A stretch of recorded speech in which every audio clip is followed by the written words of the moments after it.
On today's episode of the Cryptoverse. Let's face it, if I talk about anything else today, people are probably not going to watch this video. So instead, let's talk about the most significant move in the crypto markets since the run up to 20,000. So what we'll do first is we'll look at the facts, i.e. what actually happened yesterday. Then we'll look at a collection of market forces that could be contributing to this. And then we'll finish up by looking at what this means moving forward. As ever, it's possible that I'm wrong about every single detail in this video, which is why you should not take this as financial advice or rely on it for your investment decisions. Instead, gather a broad array of voices and data and information and then decide for yourself. So if you're new around here and you want to get rid of the ads, support the show, and earn cryptocurrency rewards on a daily basis, please visit the website, which is thecryptoverse.show. If you click on that big blue button in the top right hand corner, which says Get Paid to Watch, it'll explain exactly how to get rid of the ads, support the show, and earn cryptocurrency rewards on a daily basis. You can also click on the link in the description below this video. For now though, let's get into it, shall we? So let's begin with the facts. What actually happened? So what we'll do, I'll show you the charts and I'll narrate this as we go. So, in a 15-minute period, beginning at 4:15 p.m. UTC yesterday, which was Wednesday the 14th of November 2018, the Bitcoin price began to fall. By 4:16 p.m., a minute later, the price had fallen to $5,988.10, which means it had broken below this key support level of $6,000 per Bitcoin. Over the next 15 minutes, it then went through somewhat of a free fall, hitting a low of 5,574 on Coinbase Pro. Now, in that 20-minute period, Bitcoin fell by about 8%. You can measure it using the TradingView measuring tool. It's 7.91%, give or take. So it then traded sideways until around 6:30 p.m., which is the second vertical bar here. This is what I would call a sideways movement. And then it settled into somewhat of a cyclical downtrend. See where it does these waves? It does a move down, pulls back, move down, pulls back, and then moves down to a new low. So that ended hitting a low of $5,300 per Bitcoin. And at time of recording on Coinbase Pro, if we skip now to right up to the minute prices, again, this is the 1 minute chart.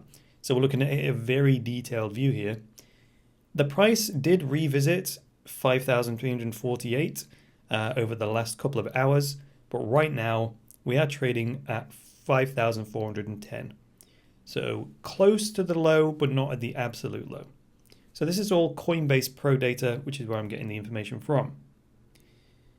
So naturally, this caused somewhat of a panic sell across the altcoins as well. Bitcoin leads the market, so you would expect that. So those are the facts. Phase one, done. Now let's move on to speculation as to what could have contributed towards this. Now, whatever we say about this, it has to be classed as speculation because all markets are chaotic systems. And if there was a way to be absolutely precise about cause and effect, well, financial products would come with guaranteed returns. There is no hard science of cause and effect in financial markets, which is why hedge funds exist. They're called hedge funds because there is a need to hedge by the very fact that you need to plan for the market behaving in a completely unexpected way because it can. So you need to hedge risk, and the risk is that the market goes against you, right?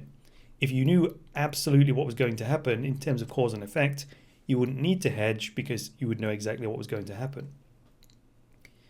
Now, we humans struggle so much with chaotic systems because they don't follow a linear logic, which means our minds, which operate on principles of linear logic, and they want to organize things into organized structures that make sense to us, that doesn't reconcile with financial markets being chaotic, which drives people mad. So while markets are chaotic, they are systems at the same time, which means we can analyze them as systems. So the next question is, what are the things that are going into the system in this case? Well, the first one is the amount of attention and importance that we all placed on that $6,000 level. It was tested 5-6 times over the last year, and we were all counting on that holding as support. We were all counting on that being the bottom of this bear market. And once that was broken, it not only flipped a psychological switch, but it also flipped a technical switch by triggering a lot of sell orders that people had already set to execute if the price fell below 6,000. The point of setting a sell order is so that you don't have to be around to press the button when big market moves happen. So on all the exchanges, there will have been people that said, if the price of Bitcoin ever gets to 5,950 or 5,999 even, I want to sell my Bitcoin. And they automate that so they can be away when this kind of thing happens. So that's what I mean by a technical switch. As soon as the price falls below key support, it triggers a lot of predetermined sell orders. The second thing going into the system is the whole Bitcoin Cash split situation. So this is still very contentious. And there's this hash battle between the various mining groups that's about to take place today in about 4 hours time as I record this. So check out coin.dance for the countdown and to monitor the whole Bitcoin Cash fork situation.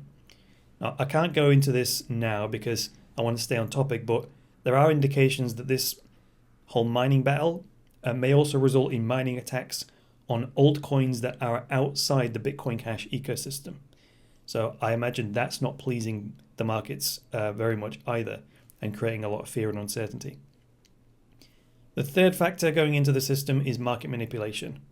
So market manipulation, stop hunting, and the snowball effect. So there's this axiom that goes, you do not understand something until you can explain it to someone else so that they understand it.